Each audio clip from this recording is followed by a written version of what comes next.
okay? Because we have tight time.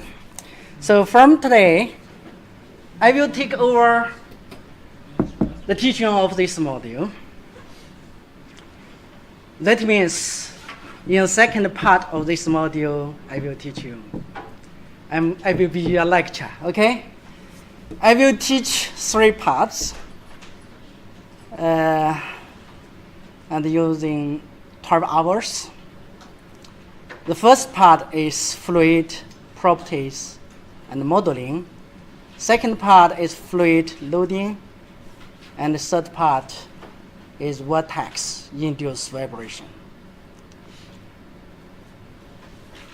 A little bit more mathematical things, but I will try best to teach you in a simple way.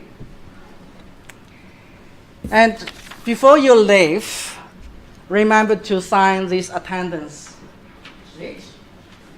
That is important. According to the policy of university, if your attendance rate is below 80%, I mean the international students, not for UK and European students, you will fail the module automatically.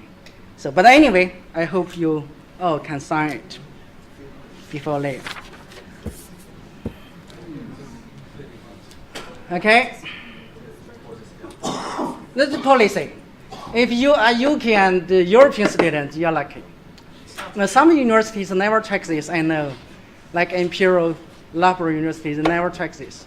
But in Newcastle, we apply this policy. It's not fair. Uh-huh. It's not fair. Oh, yes, it is. It's fair. It is not fair. Yeah. But we are not policymaker, okay? If I'm policymaker, I hope you can study at home, then come to attend the exam, pass. But unfortunately, I'm not policymaker. So, today we will study the part 1, fluid properties. In fact, in this part, we will mainly deal with, I think, 2 things. The first thing is how fluid properties change or be affected by external conditions, like for example, the cylinder diameter, environmental temperature, and so on. The second is through the study of this part, I hope you can establish a basic idea of fluid control. All the fluid control is advanced stuff. I believe you will not be taught this part of things over the whole course of your study in Newcastle. But I hope you can set up such an idea that in the future, we can use fluid control methods, the simple methods. Excuse me, what to do you mean by control? Fluid control. Control. Yeah. It is simple, but very useful in engineering design. Okay? So no worry. Today I'm not going to teach a lot, so that you can get used to me, because this is my first lecture for this module. But in following, we will study more. Okay? So when we start to deal with these 2 issues, we start the teaching with stories. What story it is it? In 1884,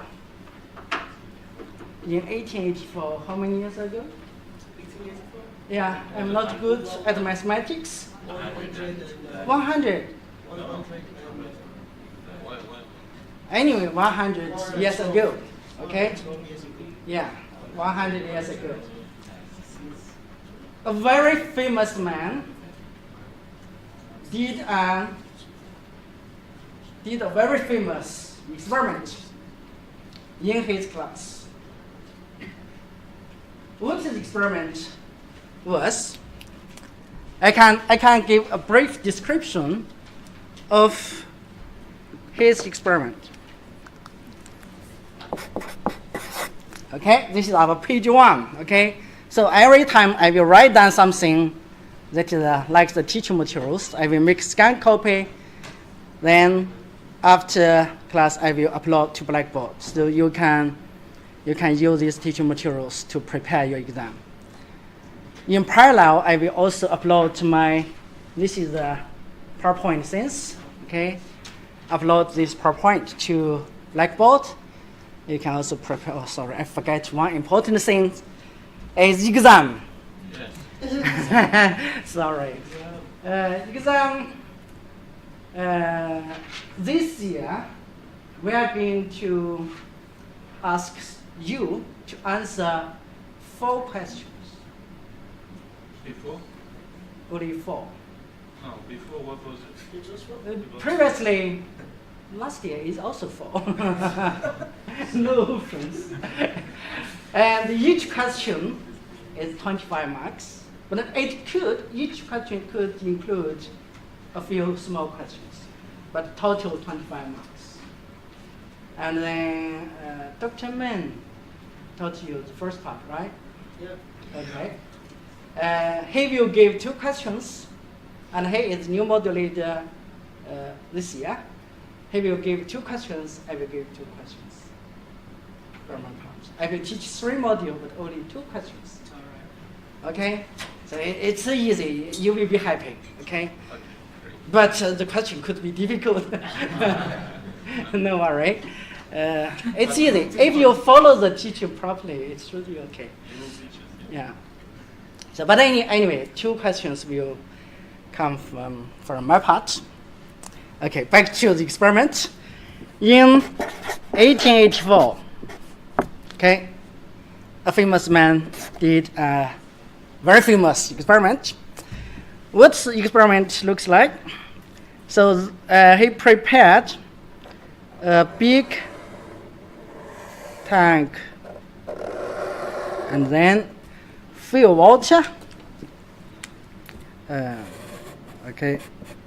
Fill water in tank. Then he insert a thin tube. Right? Okay, like this, into the tank, so that the water in the tank can flow outside through this tube. And then at the end of the tube, he install a tap, okay, like this, okay.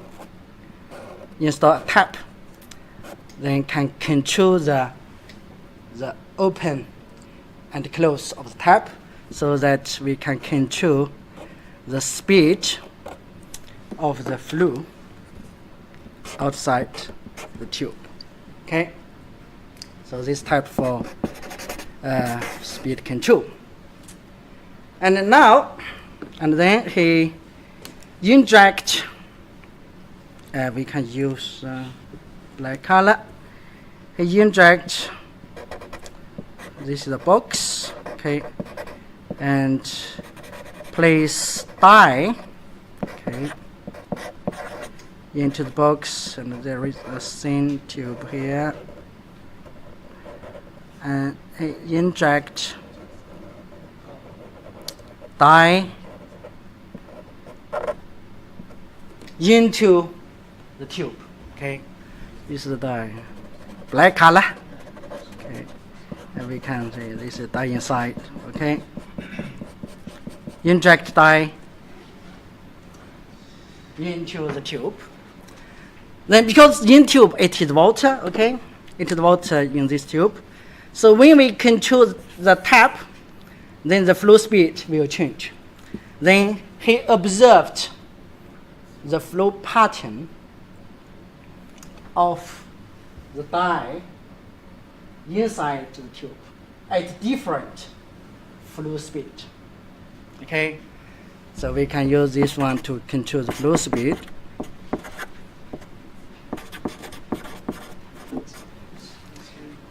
So this is the dye.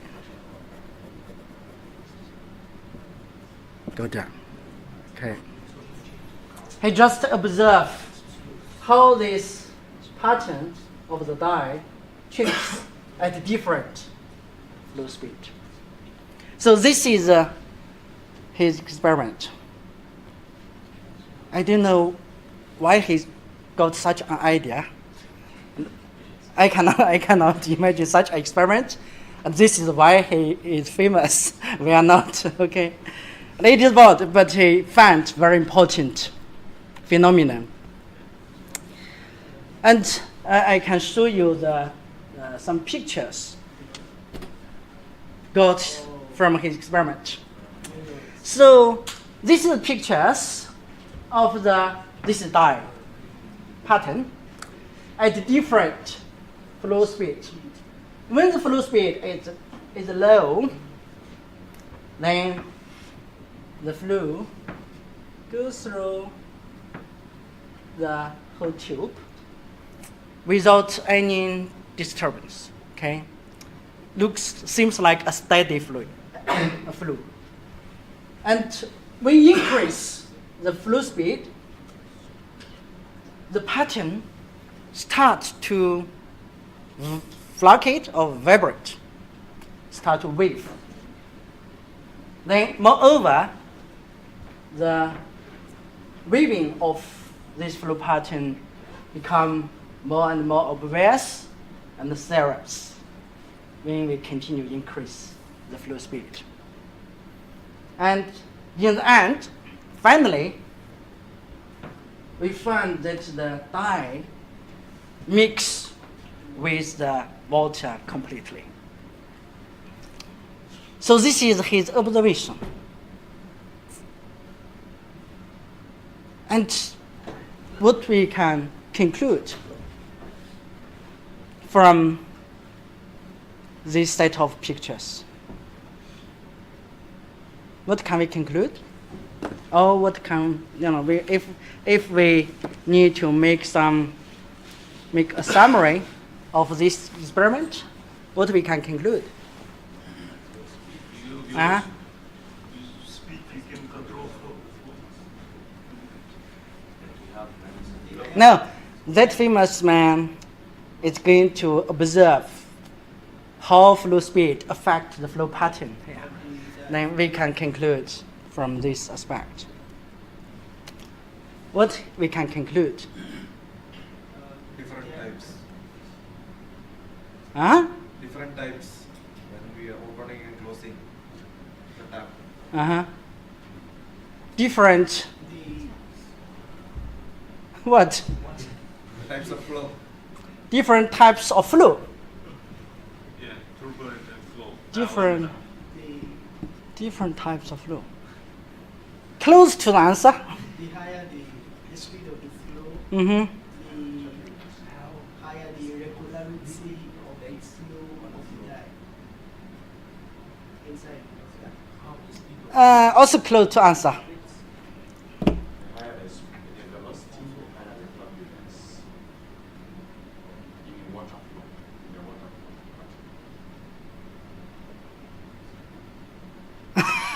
Do you agree?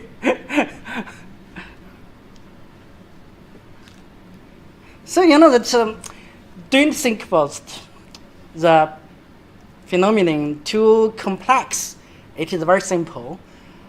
So we can just conclude such an experiment is at different flow speed.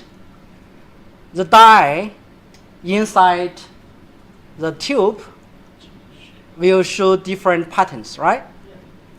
And the patterns, the flow patterns, can be divided into basically two types.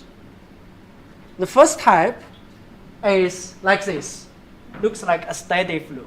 Okay. The second type is start to violet.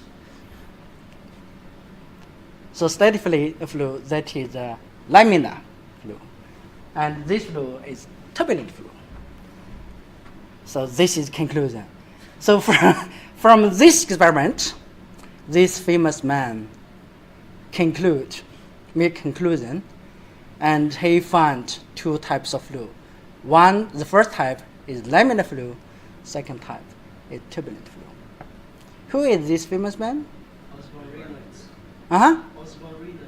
Yes, it is the Reynolds. So we only know Reynolds number. Where Reynolds number come from? From this experiment. And you can say, how we can link this experiment with Reynolds number? Hold on, I will explain you. Okay. But anyway, before we continue teaching, we can make a basic summary of the experiment.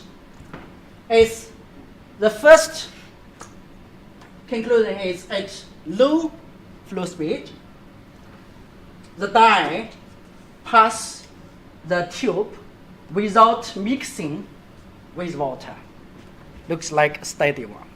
At low speed, the dye will not mix with water, just goes through freely. Okay? And when you increase the speed or velocity of the fluid, a point was reached. Is this one. Okay? We can find such a point. So before this point, it looks like the first pattern. Okay? It is laminar. But after this point, the flow start to vibrate, start to wave. And in the end, it developed to be turbulent flow. And further increase the flow speed, then we can find the dye cannot travel along the tube at all. So it cannot travel, reach to the end of the tube. So just mix with water completely. So this is his observation. Then following this, this is phenomenon Reynolds observed from his experiment. Okay, I need to say this Reynolds REYNOS.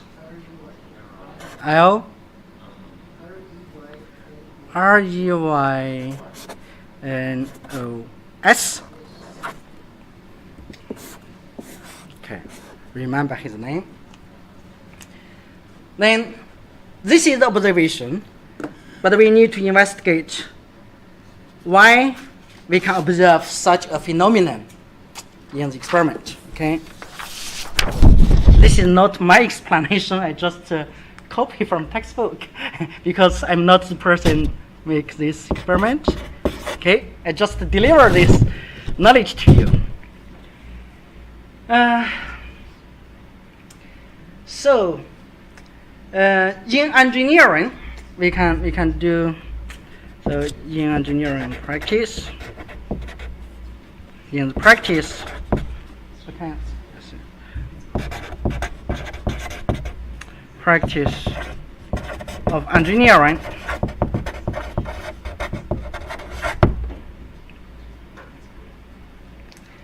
we assume the fluid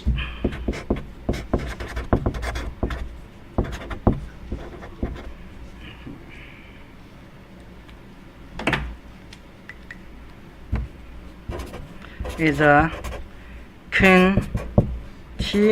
continuum media. Okay, so that means there is no any discontinuities. For example, in water.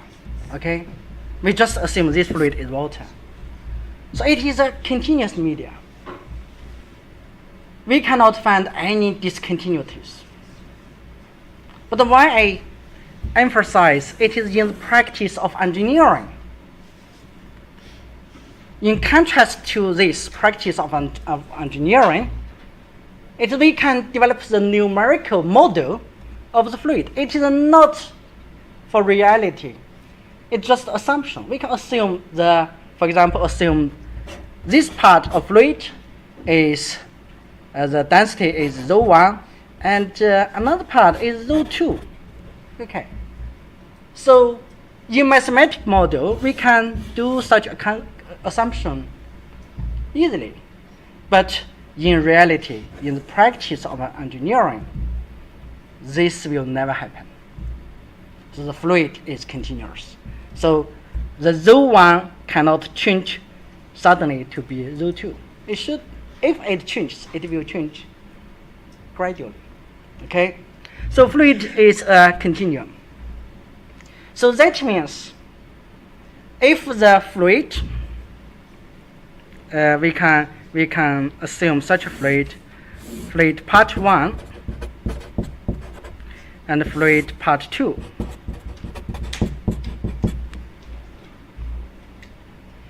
And the velocity of the fluid part 1 is v1, and the velocity of part 2 fluid is v2. Then in reality, the v1 cannot change to be v2 suddenly. So it will change gradually because the fluid is continuous medium. Okay? So that means when the v1 and the v2 is different, when v1 is not equal to v2, what will happen?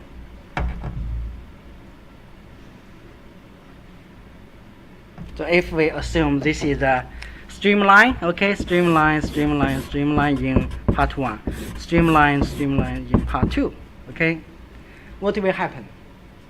When v1 is not equal to v2, what will happen? Think about it. Don't just listen. Are they Okay? sharing the same wall? Uh-huh. The fluids sharing the same wall? Same part. I ask you, what will happen? If V1 is velocity, Uh-huh. so one of them will go faster and second one will slow. Yeah. If v1 is not equal to v2, one is faster, one is slower. And what will happen? Turbulent. You mean We cannot, the turbulence is in the end. But at the beginning, what will happen?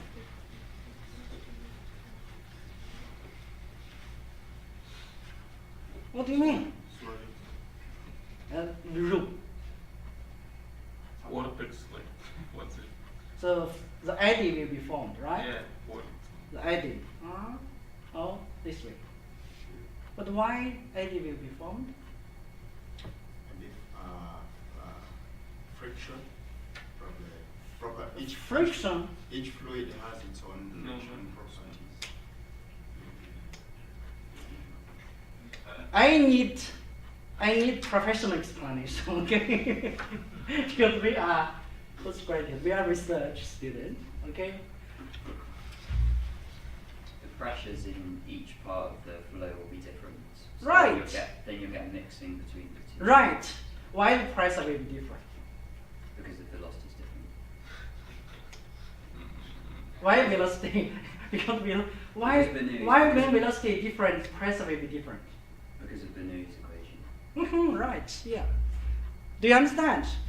That is the answer.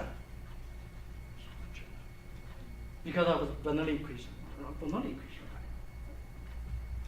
What is Bernoulli equation?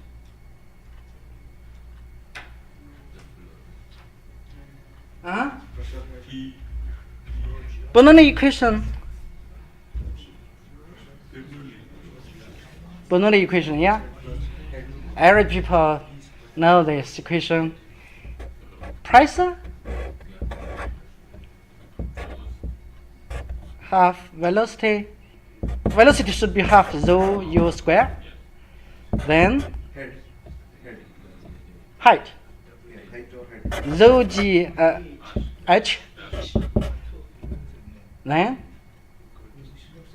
so this is the Bernoulli equation. This is Bernoulli equation you studied in middle school. Now you are studying in Newcastle University. So we should plus one more item. Rho delta phi delta t equal to constant 0. What's this? This additional item refer to, it is reflect the wave influence. Yeah. Because you know that so we consider the offshore engineering and something, the wave is not inevitable, so we need to consider this item. But anyway, we can forget this one. Just from the conventional Bernoulli equation, we know that when, because this H, if with H is related to the definition of coordinate system, if we define the origin is H, then it can be 0. It's easy to take out.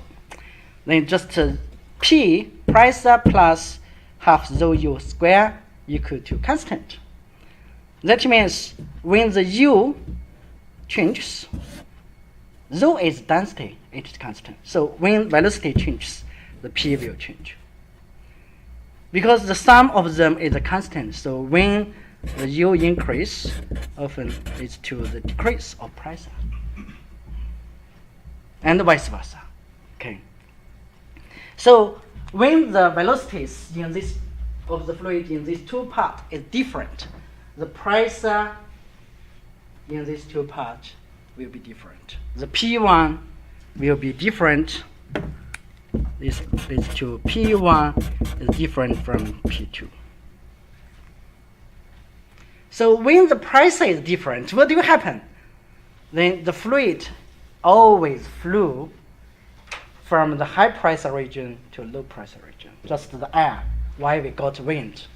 Because the different air pressure. Okay, from high pressure region to low pressure region.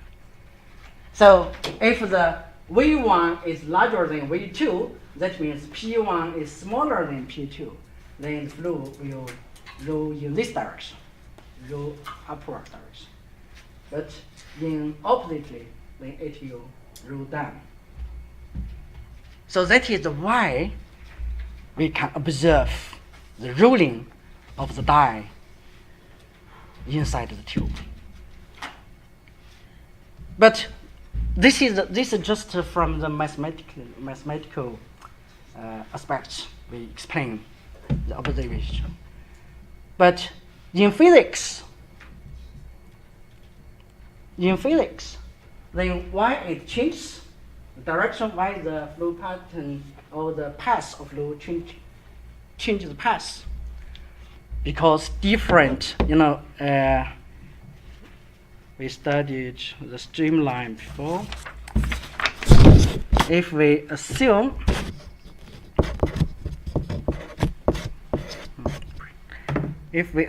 the fluid, this is fluid, we can divide it into different layers. Okay, layer 1, okay, L1, layer 2, layer 3, layer 4, and so on.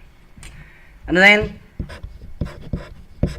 between different layers, so and their surface, okay, contact surface, there is friction, okay? There is friction. When if the V1, the speed of layer 1 is equal to the speed of layer 2, the friction will be 0 because they don't have relative motion.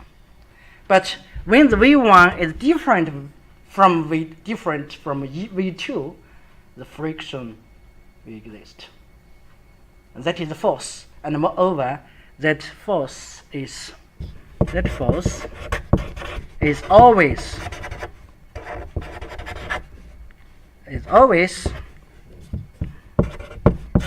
in the direction parallel the moving direction, or to the, yeah, you can see to the moving direction.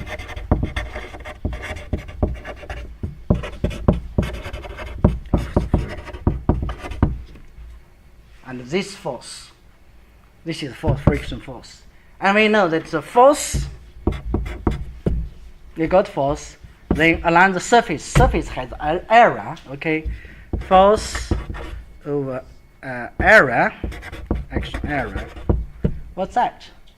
Pressure. It's the price of it. It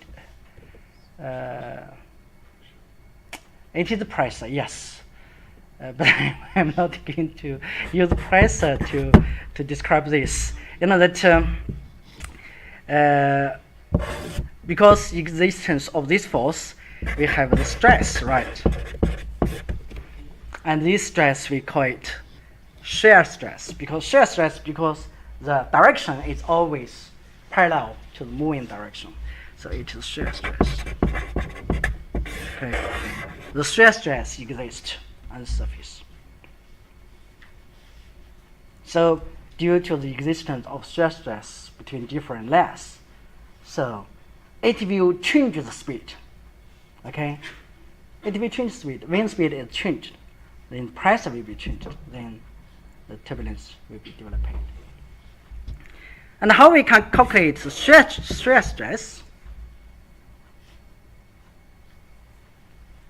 So we have an equation to calculate shear stress. So we use tau to describe shear stress. It is equal to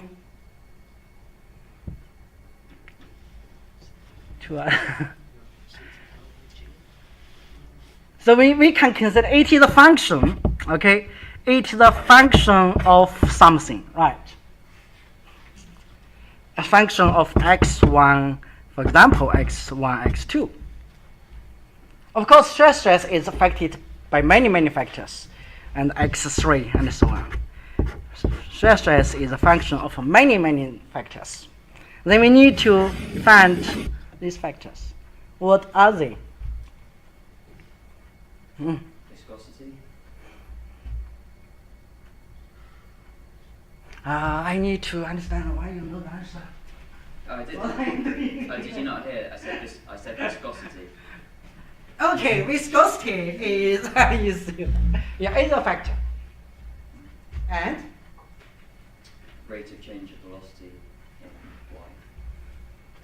right. And anything more? So it is, right? I don't know why you know this. I haven't taught you this. So this one can be right to viscosity, right? It is a dynamic, we use dynamic viscosity μ to describe viscosity. Then the rate of change of fluid speed. Rate of change of fluid speed. What's that? It is if we define this direction as direction y, rate of change, that means along the y direction, how this way changes, okay? How this way changes.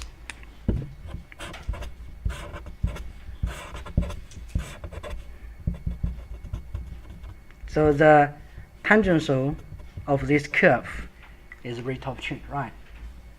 So rate of change can be used gradient delta u if the speed is u delta y. So shear stress is a function of these two factors. This one is dynamic viscosity, and this one is change rate of velocity. In fact, it is we can simply say it is a gradient of flow speed against the normal direction. Why? So this is stretches. Okay, now we understand why this happened. Then, okay, before we have break, then we go to another story. So here we assume the fluid is always a continuous fluid in reality, right? So if we assume such a plate P3, P4, I need to change a pen. If we assume such a plate like this, it's a solid surface, okay? Solid surface of the structure of plate.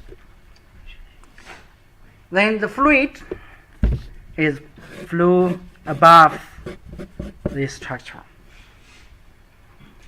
And we assume the fluid of the speed of this flow is u. Okay? It is u. It flows like this way. Can we do this such assumption? Of course we can. We just assume the velocity of the fluid is u. Then think about it, and a question that is, what is the flow speed and the surface of this structure? This is structure. Zero. Zero. So, are you sure? Because it's in contact with the surface. The contact surface, the flow speed and contact surface is zero. You think so? Close to zero. Not zero, but close. It's less than in the middle. Hey, change man. It is. I'm saying it's less than in the middle of the structure. In the middle. My question is, what is the flow speed and this contact surface? Stationary. Stationary. Stationary. That means zero. Tell me zero or not. I would say zero stationary.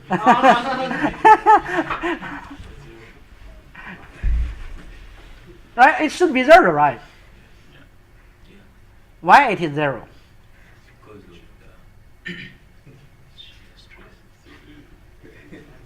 No. Because I said this is a solid surface. So what is the surface and the surface of this pipe? What is speed and the surface of the desk? Zero. Of course, it is static. It is zero. So the flow speed and this surface, contact surface, u is zero. But away from this surface, the speed is u.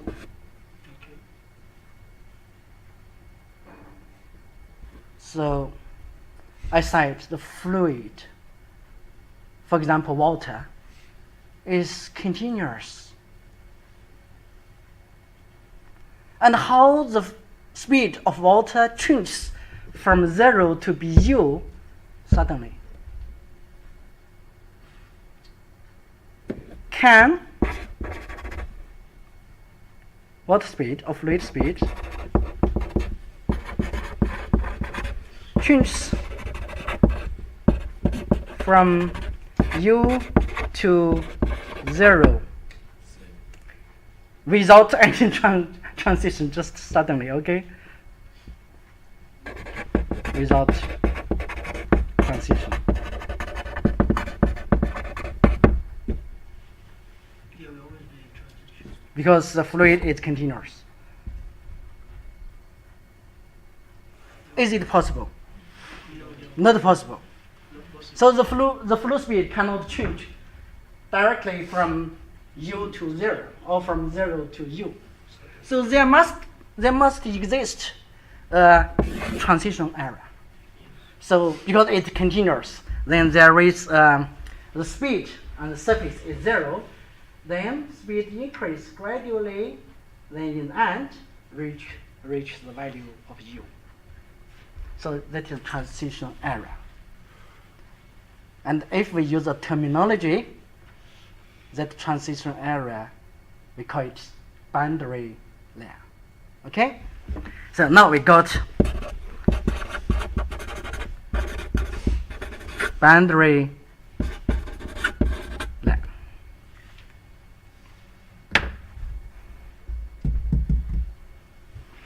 So boundary layer always exists in the region very near to the solid surface, because in this layer the flow speed will change from 0 to the flow speed, normal flow speed. That means if we say this is the boundary layer is not very thick, it is very thin. Okay, boundary layer is very thin. Okay, because viscosity of fluid is very small. So the boundary layer is very thin, and in this boundary layer the speed will change from 0 to u. That means if we assume the boundary layer, the thickness of boundary layer is delta, okay? If the thickness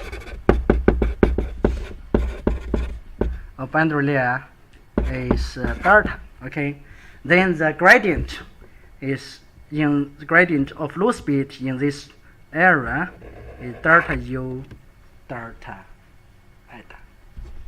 This is the gradient. Then dynamic viscosity, this is the shear stress. Shear stress in boundary layer. Because thickness is very thin, so the gradient in boundary layer is very large. And thus the shear stress in boundary layer is large as well, because delta is very small, so the gradient is very large. So this is the basic feature of boundary layer.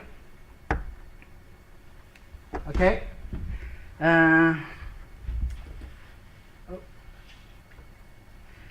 We haven't so.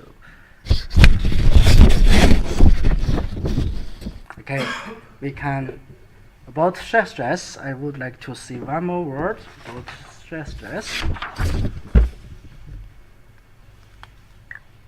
P5. So, shear stress. Shear stress is equal to, just now I write, we go to force, then area is pressure. Okay, and then we go to shear stress directly. But we need to explain what is shear stress. Shear stress is a shear force over the area of action.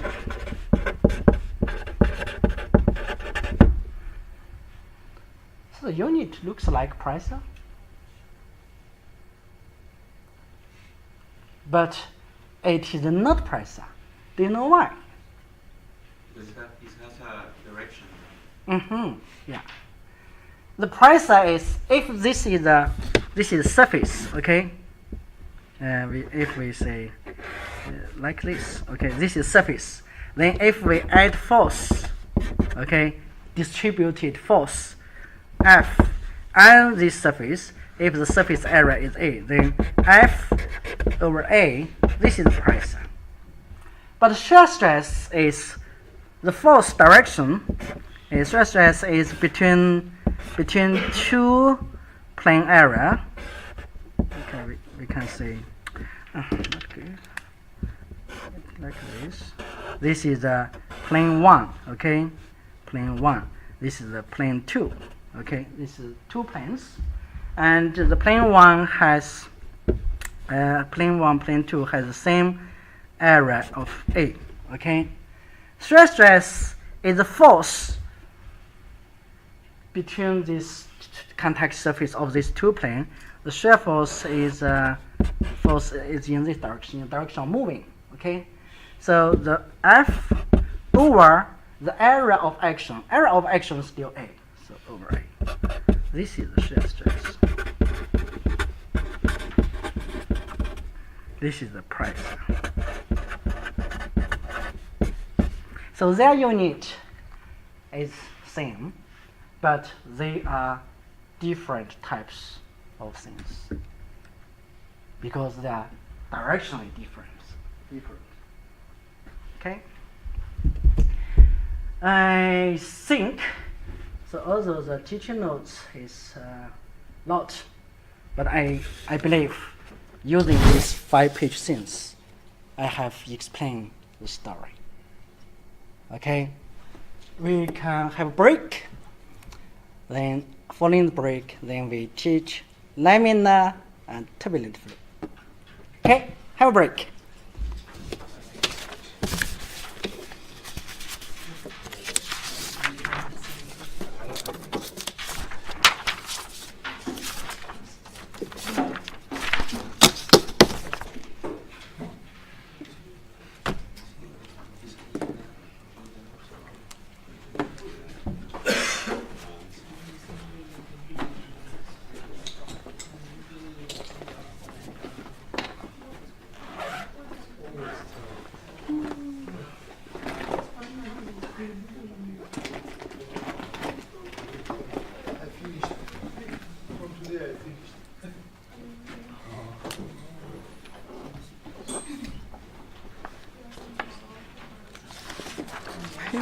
Page 6.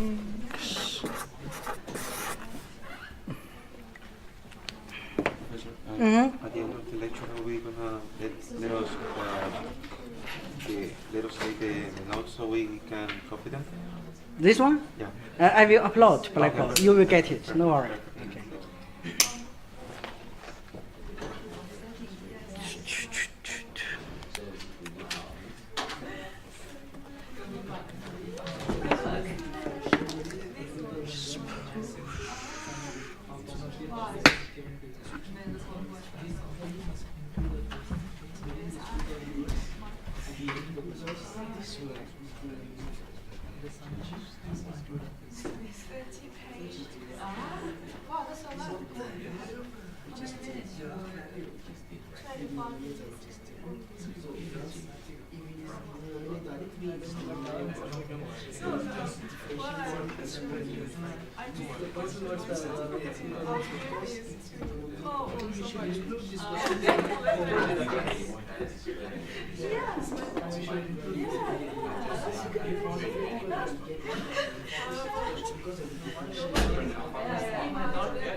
Have you checked the plagiarism thing? Yeah, I don't think so. Yeah, precisely. I paraphrased a lot of the things the partner has done. So I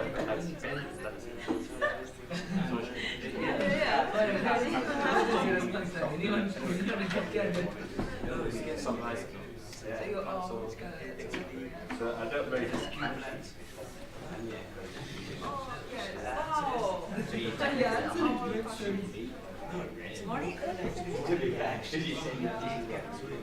it was completely different than the process. No, something is wrong. Yeah. Send me the soft copy. Can we get copy? Submit the soft copy. I'll ask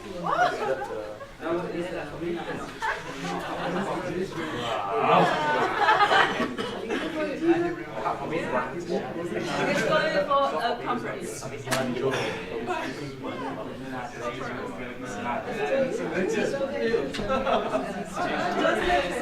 I'm waiting for you. I can't. Wow. Fish Korea is different. Yeah, Korea. Making about 10 passports.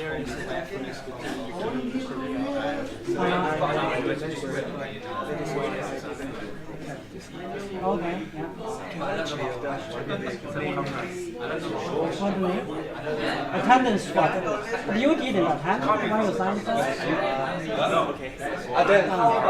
It's not normal, just attend 1-2 times, it's okay. You do need to sign every, but below 8%, you will feel it. Okay? Take care.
Yes. And then I don't seem to have very much experience on my I think it's based on my project.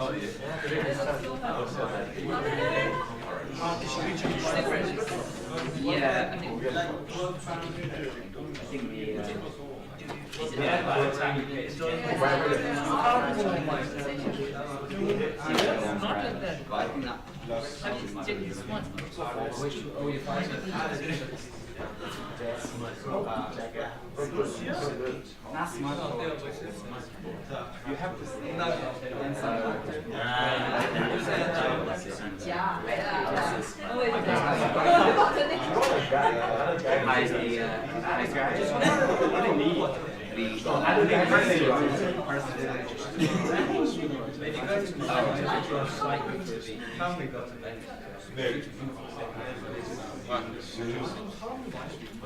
Okay, great.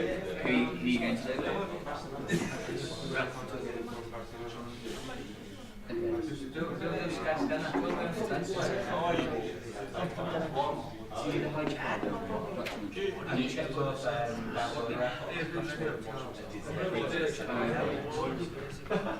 Yeah, it's good. I don't know. It's good. I didn't actually attend to see any of the lectures. I quite enjoyed doing them. And he seems, I had a couple of problems with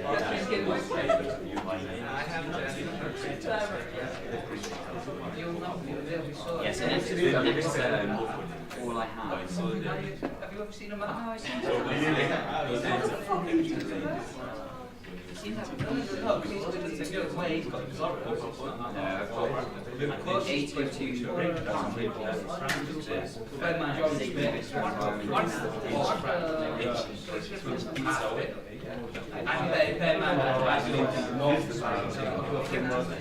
And then yeah, erosion seems to be pretty spread out.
Oh yeah, and the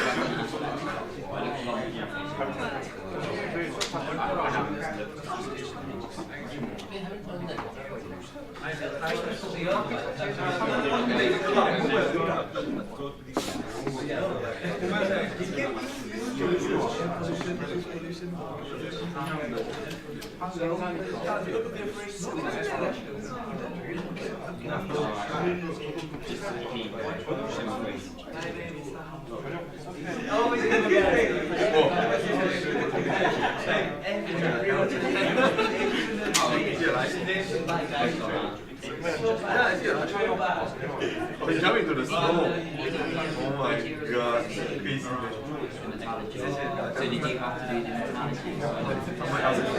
Yeah, so I emailed him.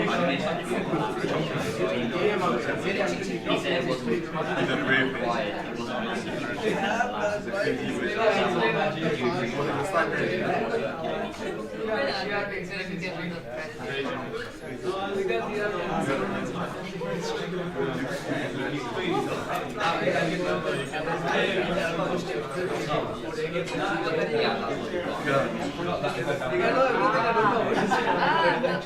My backup time is already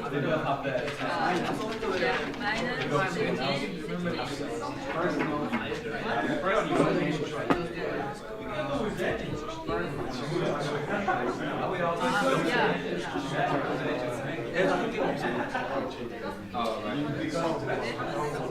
Wow. Not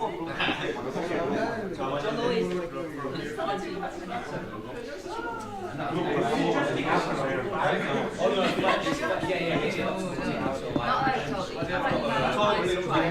It's not like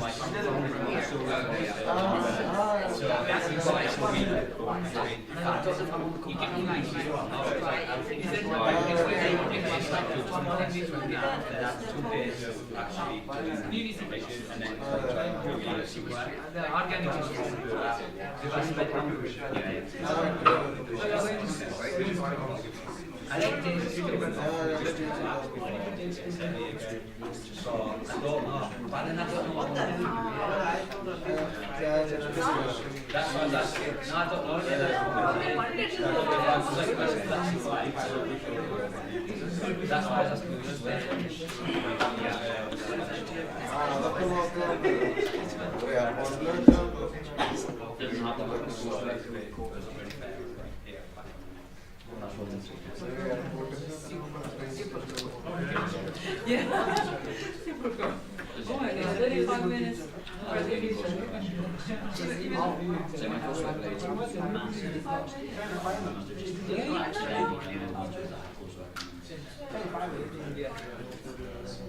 Even 5 minutes presentation makes me feel different.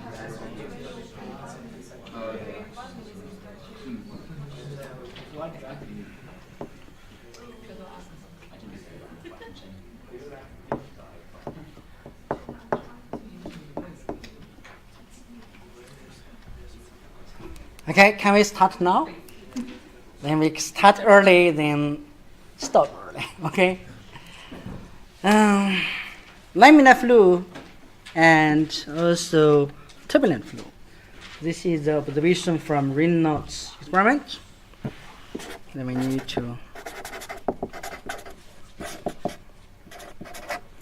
to do some definition of this. Well, so what is laminar flow? Is the particle, the particles of fluid are moving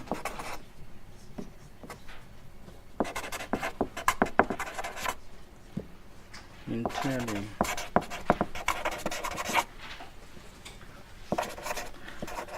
along parallel paths, so that all fluid particles, their moving paths are parallel to each other. Okay, they never cross. Okay, they could in different direction. The direction can change. For example, this is the path of two particles. Okay, this part in this direction. They can also go this way, but always parallel. Whatever direction it travel, they always in parallel to each other. And then they can like this. So their paths are always parallel to each other, never cross. The direction can change, okay? Direction can be changed. And the velocities of these particles can be different from time to time. So the speed here could be v1. So here, because it changed direction, so the speed will change, v2, then v3, v4, v5. So the speed at different time can be different. So it doesn't matter. Okay, the flow velocity. Okay, both direction and flow velocities can be different from time to time, as long as their passes don't cross each other. It's laminar. So this is a laminar flow. Okay, the turbulent flow.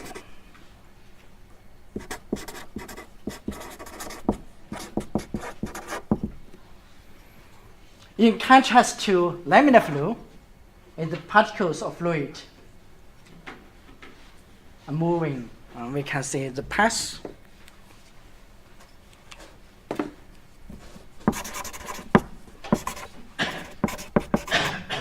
Passes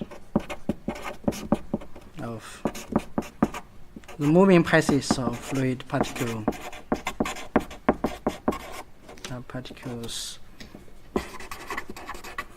cross each other.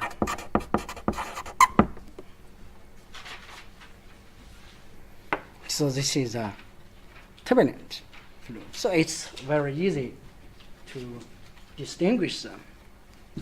For laminar flow, we can simply treat it as a linear flow.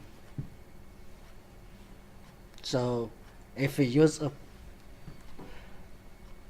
terminology, it's the Newton flow. It's the linear flow. But turbulent flow is nonlinear. That means all our previous assumptions used for Newton fluid calculation cannot be applied to turbulent flow calculation. For example, we use shear stress is equal to dynamic viscosity times the gradient of the flow speed. We use this linear equation to calculate the shear stress. But this one is only applicable to laminar flow. For turbulent flow, it will be different. Because the fluid performs in different manners. Okay?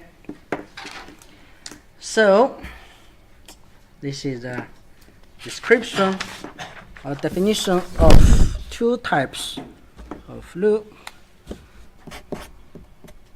7. And in Reynolds experiment, we notice when the flow speed changes gradually, then flow pattern changes from laminar to turbulent. But what factors can affect this transition? Okay? We do some summary. What factor can affect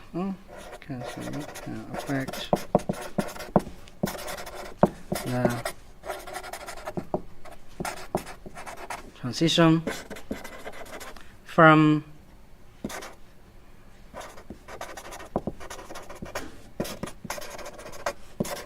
laminar flow to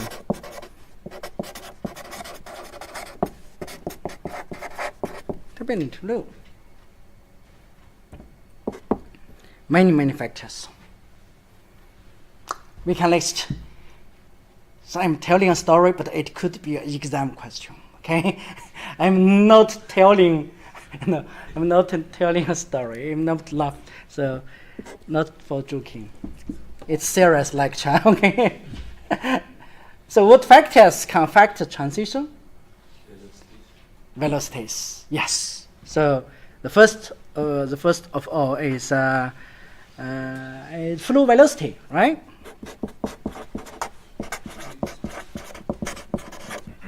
Because in this experiment, we change open close type, then we change flow velocity, then we can observe different patterns of dye. Second,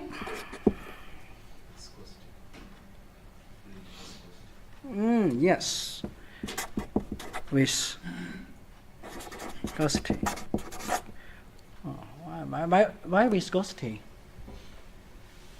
can affect the transition?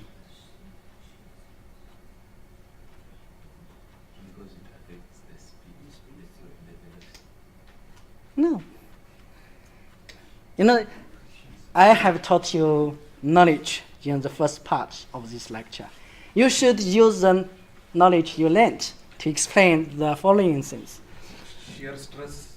Yeah, because in stress, we have the stress is a dynamic viscosity, delta U, delta Y, gradient. Of course, gradient is velocity, change rate of change of velocity speed. So it's the velocity and viscosity. Any others? Density. And you know, that's mainly these two parts. Then apart from these two main factors, we also have many other factors, such as density. Density. We cannot say it's not related to this, but yeah, density. Because density is. Why density can change this? No, but when Reynolds did the test with what did he use with the dye? No, we cannot say it's not fact, but it's not direct influence. Not direct influence. But you know, here we want to list out the direct factors that can lead to direct influence and transition. Any others? Viscosity. Diameter of pipe. Yeah. Because the diameter of pipe can change speed. Okay? So, diameter of the pipe. Because when the diameter of pipe changes, the velocity inside, the flow velocity inside will be different. And it will affect transition. And anything else? Roughness, pipe roughness.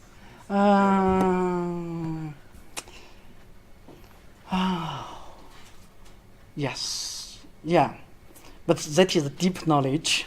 That's too deep knowledge for current stage. Okay, we can say use red color.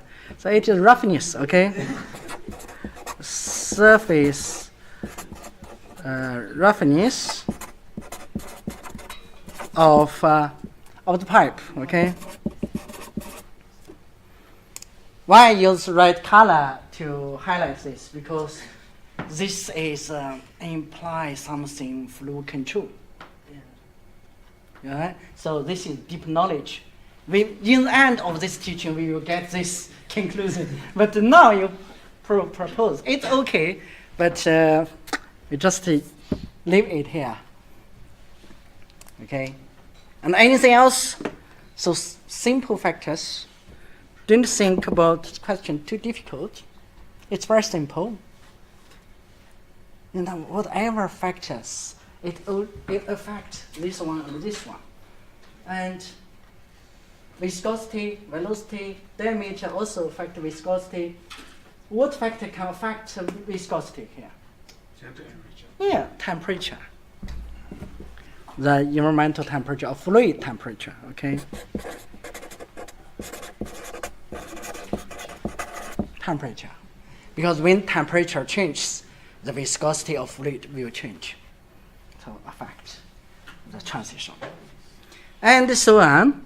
But the major is this 5. I think so. So we have list out these 5 factors. No, forget this one, because this is a part of flow control.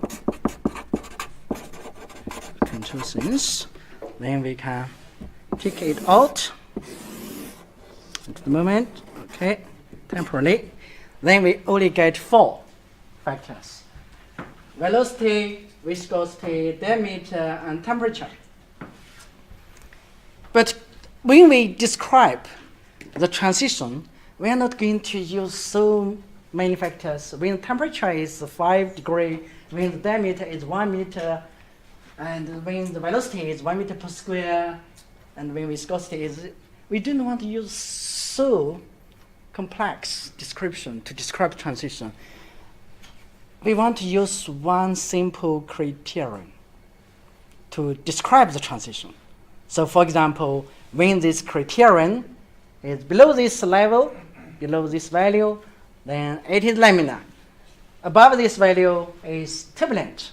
We would like to see such a criterion that can summarize all these 4 factors. What is that criterion? Reynolds number. Yes. So that criterion is Reynolds number.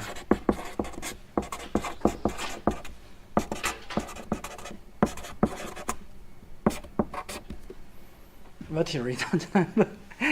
Why do you think Reynolds number can summarize all these influence of these factors? Reynolds number is, because Reynolds number is equal to rho is density. Well, you can say density, yeah. No, we can here temperature and density, right? Okay, temperature and density. But usually density will not change very lot.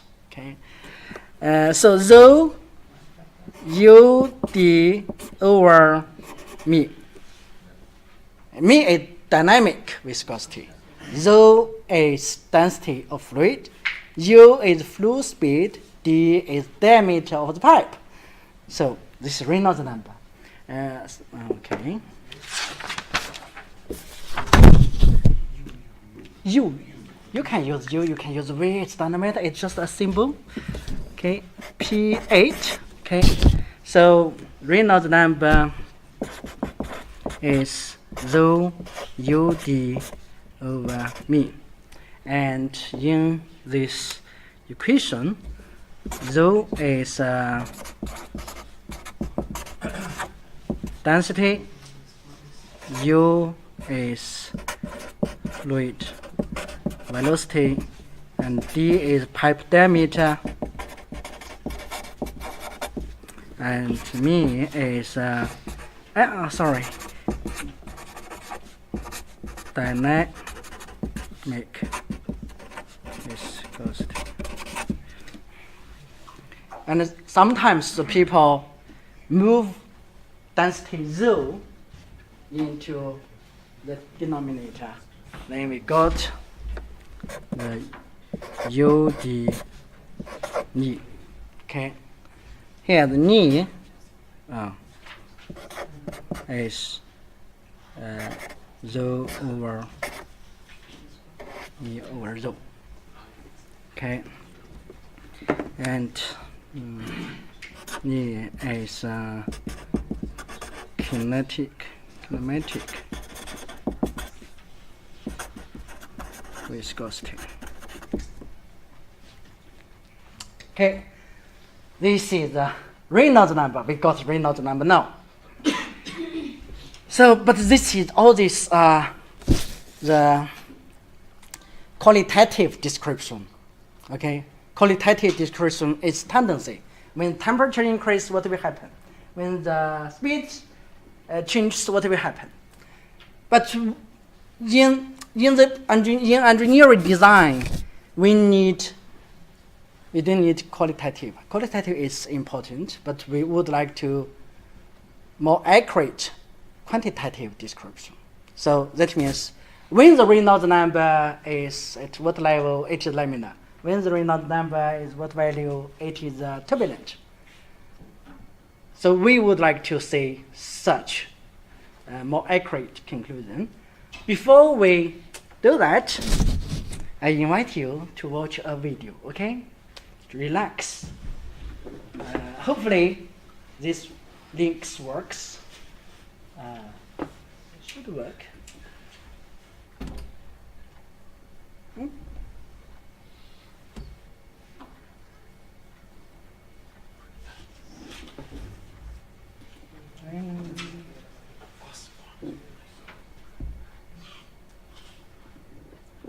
Why no sound?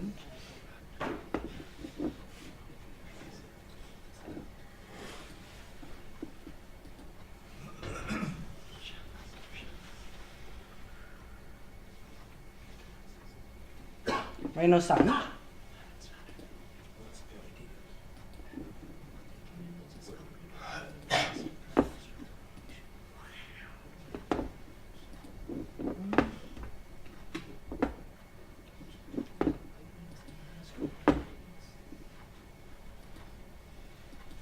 Characterized as being laminar. In this type of fluid flow, viscous forces dominate inertial forces.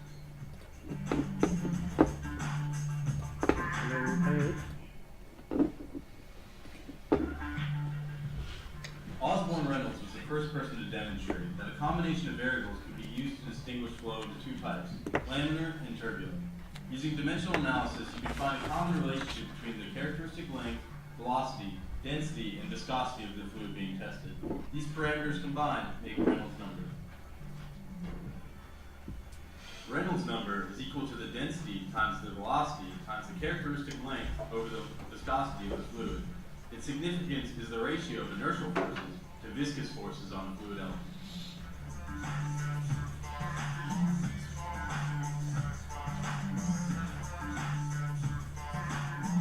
Direction change, the velocity change, but it's still laminar.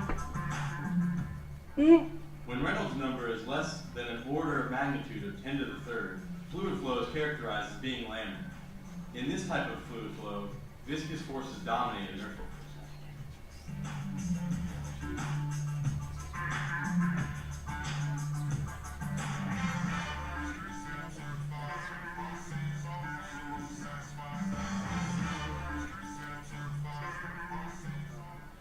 Variations in velocity in laminar flow are smooth and predictable.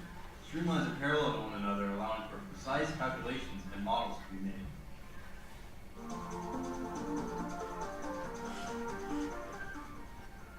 When Reynolds number is greater than an order of magnitude of 10 to the fourth, fluid flow is characterized as being turbulent.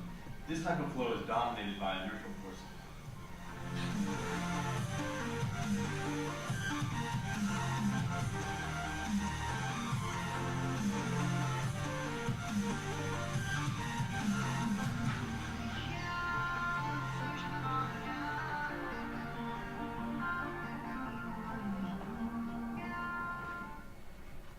Turbulent flow has large fluctuations in velocity, and the dominating inertial forces cause swirling, unsteady, circular eddies to form within the flow.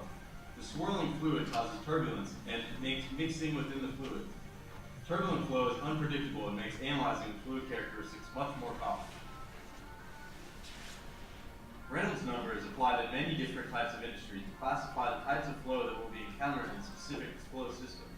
In order to design real-world systems, engineers use scaled models to simulate actual flow so that it can be easier to analyze. Reynolds number is important in flow systems because it has value in both the model and the real world. Reynolds number is aerodynamic flow. The more flow separation that appears over the wing or of a plane or back of a vehicle increases the total drag force and ultimately reduces efficiency.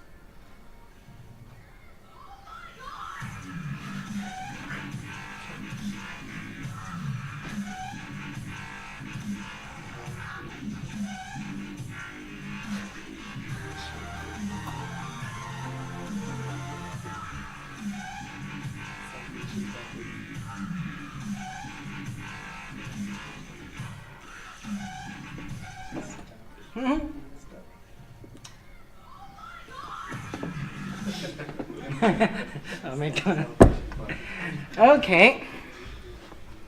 Questions. When laminar flow will happen? 10 to the power of 3 when the flow is less than. So when Reynolds number is less than 10.3, it's laminar. Turbulent? 10 power 4. 10 power 4. More, yeah. Turbulent. And between them, Transition. transition. Okay.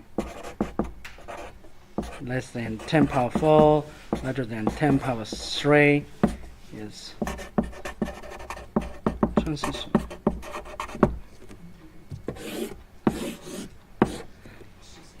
Okay. So that means when Reynolds number is smaller than 10 power 3, then it is the path will not cross. And when it is larger than 10 power 3, but smaller than 10 power 4, then we can observe the formation of circular eddies. But circular eddies formed, but it is still laminar, not cross the path. But when the Reynolds number is larger than 10 power 4, it becomes mixed turbulent. Okay? So, and one more phenomenon I want to ask you to observe again is why do you know that we have two patterns of turbulent flow? Okay. You see? So in this experiment, the eddy rotates in this direction, okay? So bottom side is in up direction, upside in down direction, okay? Like this. Okay. Another one. Where is another one? In this one is Turbulent flow has large fluctuations in velocity. in this picture, then it rotates from this way, and upside is from this way. Do you know why? Like the resistance is different. No, because this is effect of shear stress. Because in this experiment, so this is the flow, and then the flow, this is the flow. The speed is larger than the ambient fluid speed. So because this speed is larger than here, so it goes this way. Okay, go this way. But in the second experiment, yeah, in this experiment,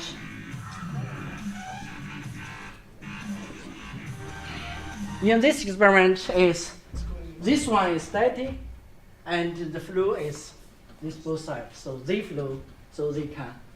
So their speed is larger than this static speed, so they go this way. This is one phenomenon that is the effect of shear stress. And another phenomenon I want to remind you is when these eddies were formed upper and down side, then do they occur simultaneously? Do they occur at the same time? So when the eddy is formed downside, then no eddy upside. When eddy occurs upside, no eddy downside. So you know that the eddy at both sides will never occur at the same time. They always occur alternatively. Okay, and why I remind you this, because you know that in the following I will teach you the vortex-induced vibration, and then we say how vortex-induced vibration is caused, because this alternative appearance of these eddies at both upside and downside, or left side or right side. So because they occur asymmetrically, not at the same time, so the pressure at different side is changed, always changes, alternating. Because pressure changes alternatively, so it will vibrate. That is the true root cause of vortex-induced vibration. So by taking this chance, I have reminded you this, okay? Because the eddies will never occur at the same time at both sides. Okay, that is the video. Back to the board lecture. Okay, this is a quantitative, okay? And after this, next thing is we can do a summary of this page 8, page 9. Page 9 is back to our picture here. Okay, on page 4, we already mentioned boundary layer always exists in the region very near or close to the solid surface of the structure. So in boundary layer, the gradient of the speed is very huge, very large. And because shear stress will be very large because of the large gradient. So shear stress is, we mentioned shear stress is shear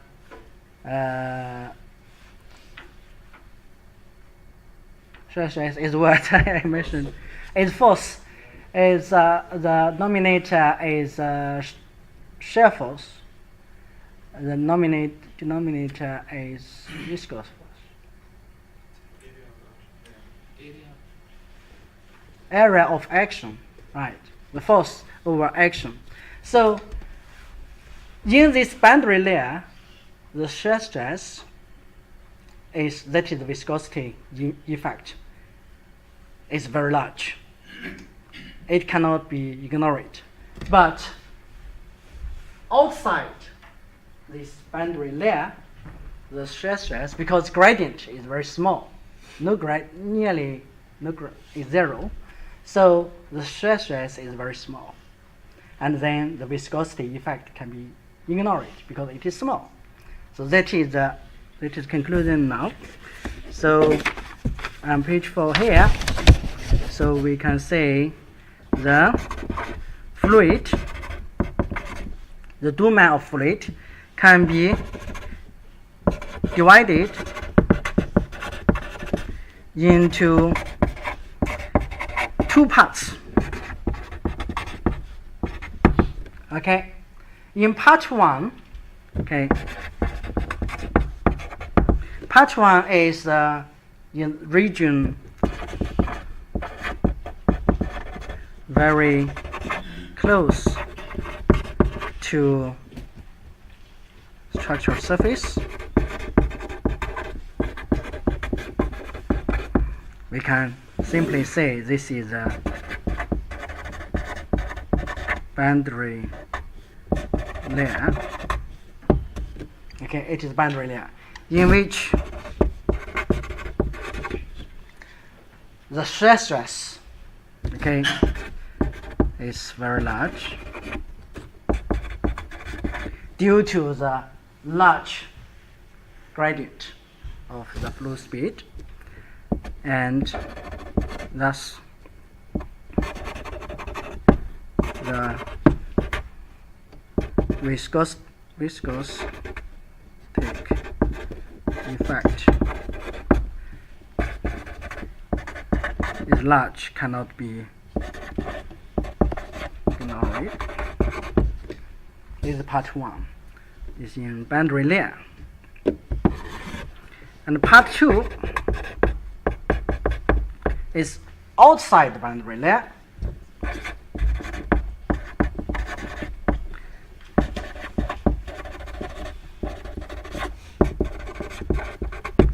The gradient is very small, so the shear stress is small. Thus, viscosity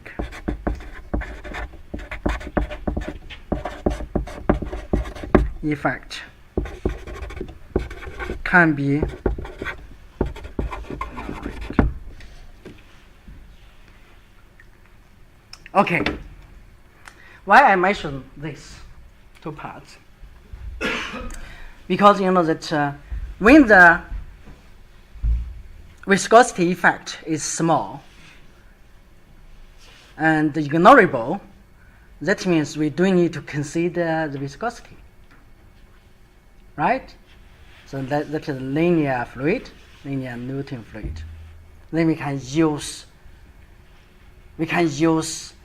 any wave theory, any fluid theory to do calculation.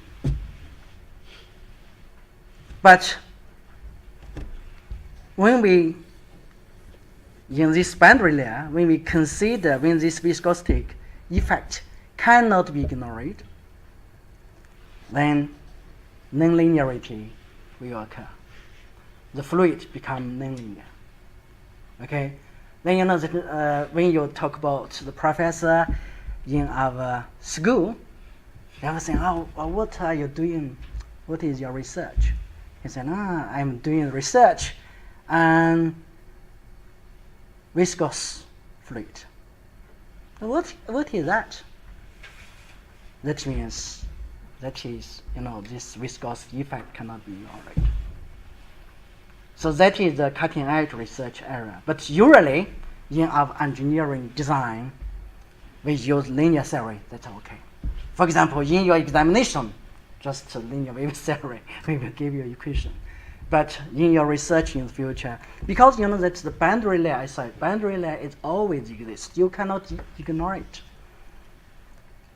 If you want to do accurate calculation or estimation, you have to consider this. So that is viscous fluid. That is beyond your knowledge.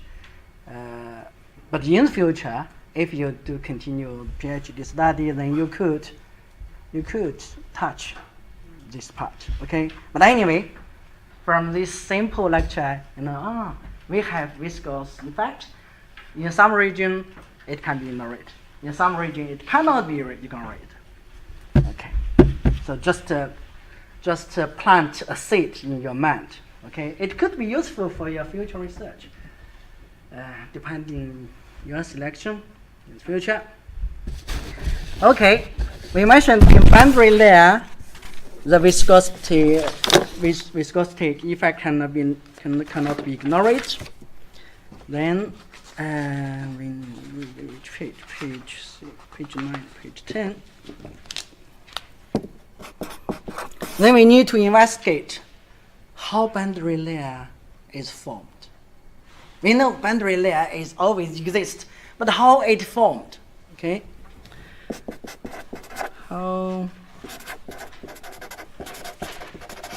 boundary layer is formed. Then when we talk about the boundary layer, we have to consider a plate, okay, a structure surface, solid structure surface. This is the solid surface.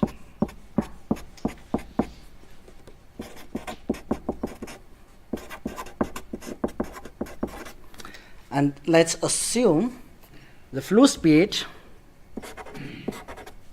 at infinite is u. Okay.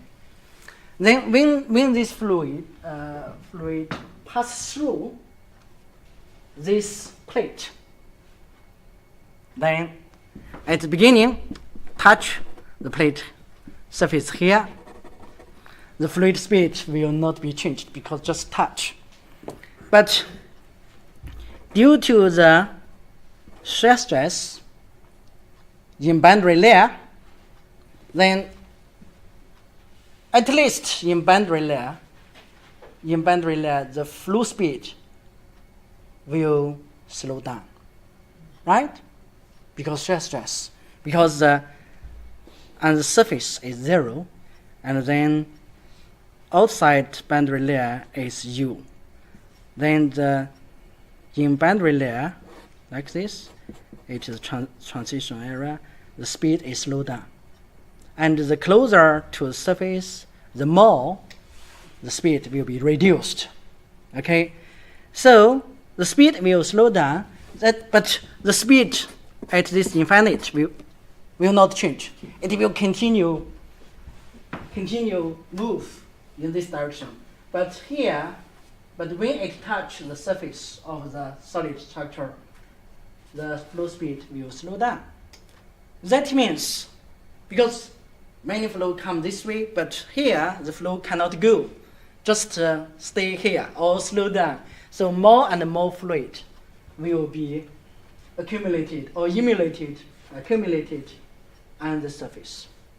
And moreover, with in this direction, the more and more fluid. At the beginning, just this fluid, and with the increase of distance, then more fluid will be accumulated because the fluid cannot go. So more fluid will be accumulated, and we said, and the surface is 0, and then assume this is the boundary layer. Okay, this is the boundary layer, because more fluid is accumulated with the increase of this length, so the thickness of boundary layer will increase gradually. Okay, because more and more fluid accumulated, and within the boundary layer, the speed changes gradually from 0 to U infinite, but outside the boundary layer is U infinite. So there is a specific interface between this boundary layer and outside fluid. There should be an interface between boundary layer and outside fluid, but because this flow speed is changed gradually, this interface is not distinct. You cannot observe it.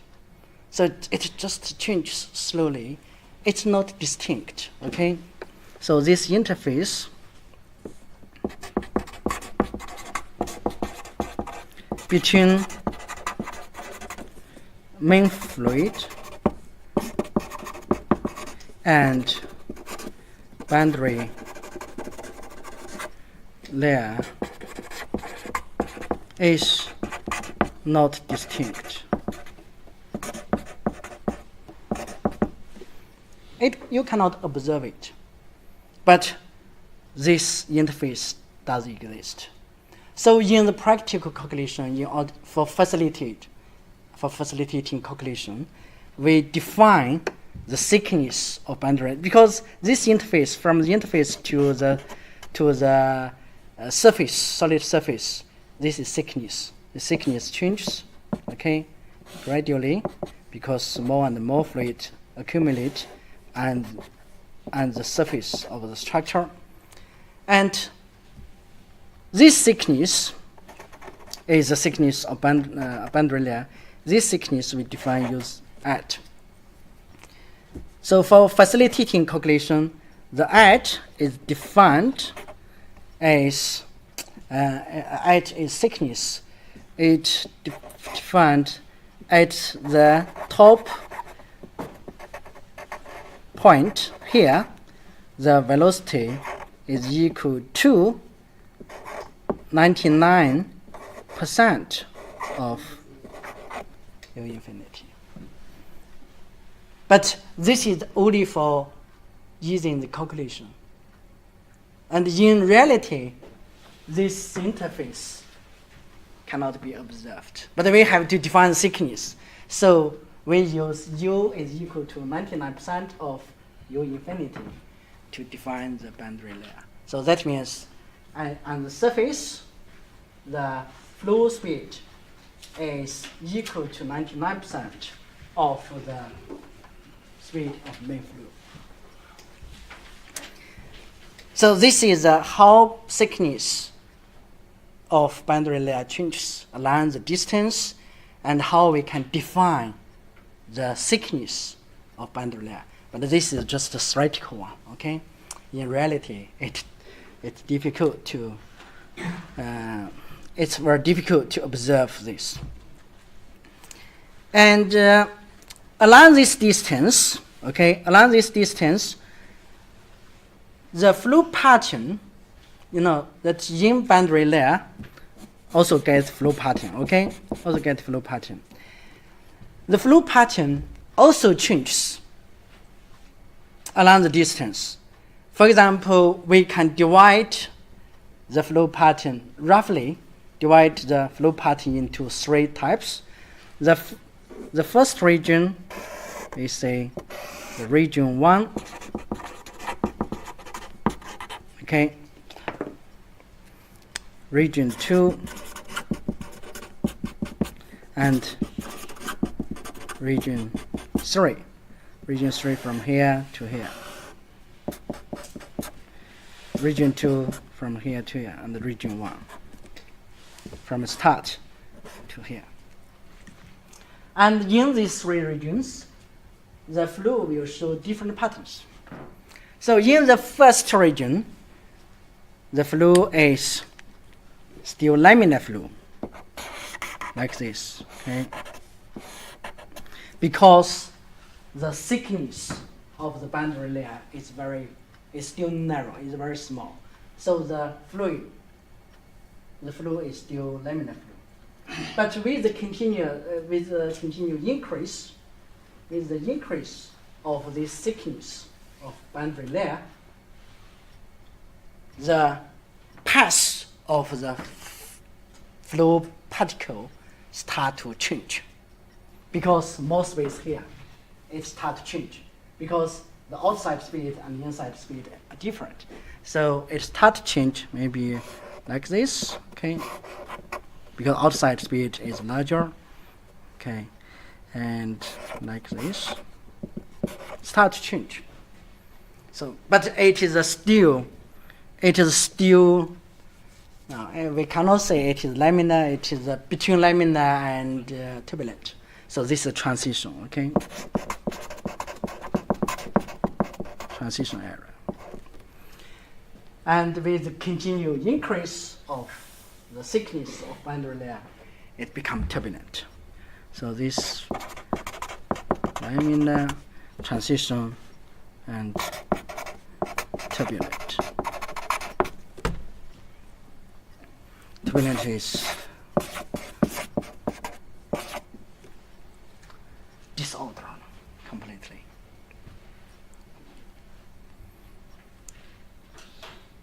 So this is how flow pattern evolve inside the boundary layer along the distance. This is regulation. But an interesting phenomenon is, now I said this region is the laminar flow. This region is transition. This region is turbulent flow. This is along the distance. But if we observe the changes of flow pattern along the direction in this vertical direction, okay?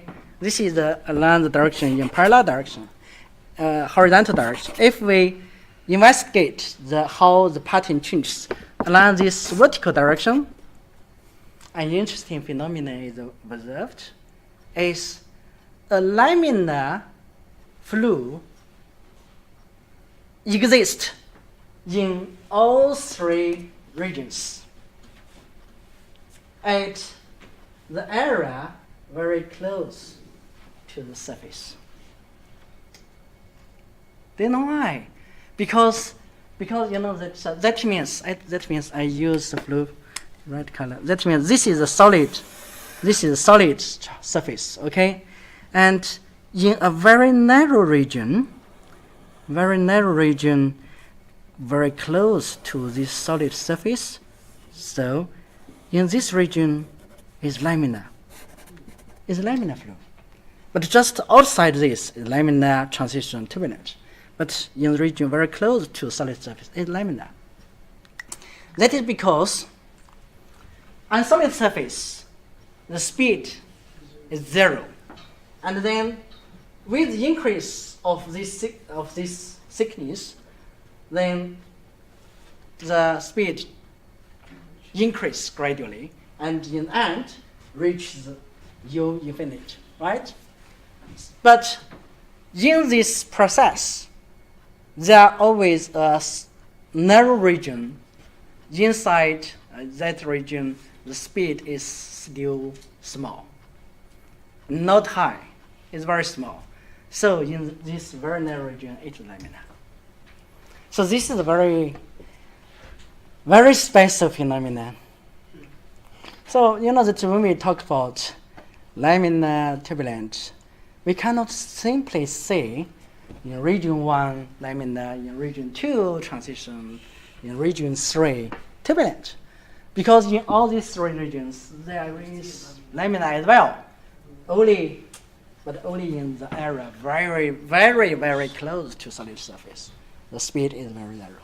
Because you know that so how we can judge laminar or turbulent, we use Reynolds number, right? In Reynolds number is, back to Reynolds number, is UD over E, okay? And in this region, specific region, the speed is low. U is very small. So the Reynolds number is small. But just outside this region, it's become large, become turbulent. But when the U is small, it is still laminar. So it is a very interesting. So it cross each other, okay? So I think that's it. Do you understand this? So it's easy. I just explain the phenomenon. Hopefully you can remember and understand this. P10, P11. So I believe after my lecture you don't need to review. You can understand everything and remember it. Never forget, okay? Hopefully, if you have good memory. So now, we study a very specific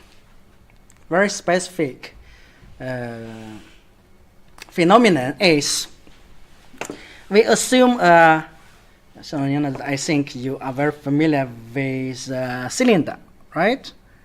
We assume a cylinder here. Okay, this is a cylinder. Then, when the fluid passes through the cylinder, then it will go around it, right? Go around it. And at the end, like this. Assume the speed is, assume the flow speed is small, okay? So it is, it's laminar, okay? It's laminar flow, okay? When this U increase, small u, large u, then cylinder here,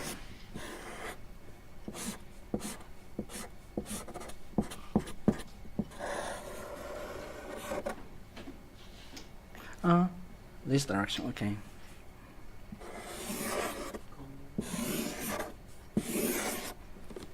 Turbulent, right? But whatever the fluid is laminar or turbulent, they have a common phenomenon is the fluid will, at the beginning it moves around the surface, and after cylinder, it will separate from the surface of cylinder. Okay, separation.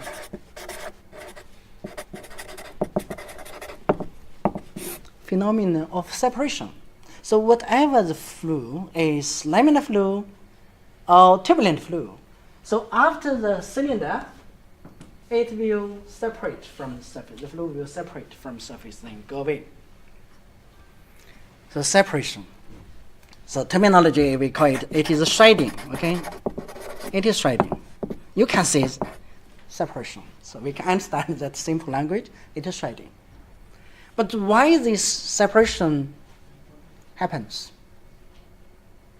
It seems not related to fluid pattern features, because whatever it is a laminar fluid or turbulent fluid, separation occurs in both scenarios. What is the reason of separation? So in order to understand the phenomenon of this separation, we need to use a simple example here. Is do you know the nozzle? So we often in our laboratory we often have nozzle like this. This is nozzle, then diffuser. Okay. This is nozzle, diffuser. Okay. So this is like also like pipe. Okay. The diameter here is this one. This is diameter. Diameter is reduced gradually. Then throat constant diameter. Then for diffuser, the diameter increase. Okay. So this one we can say it is a nozzle, and this one is a diffuser. And this one from here, the constant diameter, it can be a throat. Okay, we call it just a throat. So when the fluid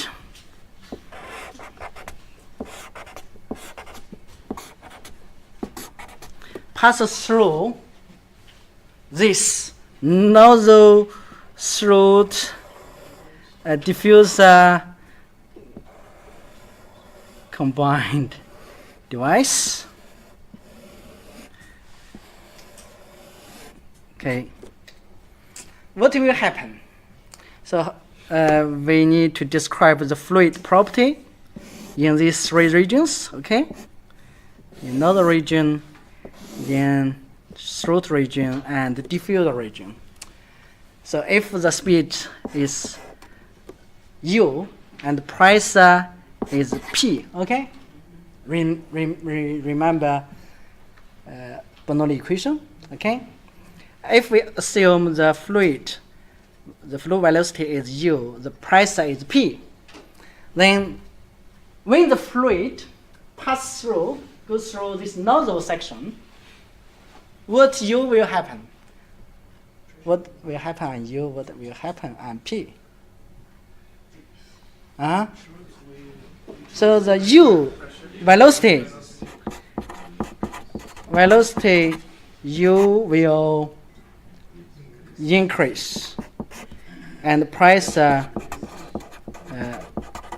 P will decrease, because the sum is constant according to Bernoulli equation. And in the throat section, velocity U and pressure P is constant. Okay.